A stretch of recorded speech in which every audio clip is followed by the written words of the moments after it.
Hey, I'm Joshua Briscoe, and this is Under the Helmet, presented by Premier Volvo of Overland Park. When the final pick of the night during the first round of the 2023 NFL Draft finally came around, the Kansas City Chiefs were on the clock, and there was one pick that made a lot of sense and lined up perfectly with the storylines of the previous month.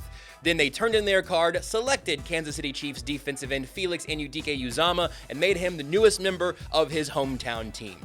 On draft night, we'll get to in a second, he was emotional as you would expect. To be a first-round pick for the team you grew up watching, a tremendous story from a local standpoint, certainly for the Wildcats, and I think a tremendous story for Chiefs fans who may not care about K-State at all. The way his role this year is going to line up will be fascinating, because the Chiefs also added veteran defensive end Charles Omenihu, they still have Mike Dana, and now they add FAU into a group that was really bolstered by George Karlaftis in last year's draft. So what will Felix's role actually be? I think we're going to find that out during training camp, because as the Chiefs rotate him in and figure out where he is at the pro level, it's going to be a learning curve. It was for Karlaftis as well. But last year, the Chiefs really needed George Karlaftis to play a lot of snaps. He led Chiefs defensive ends in snaps taken.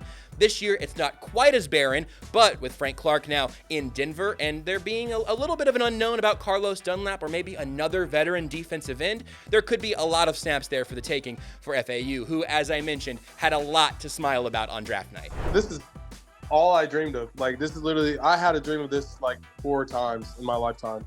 And it's crazy how I'm living in the moment. I'm literally stepping foot.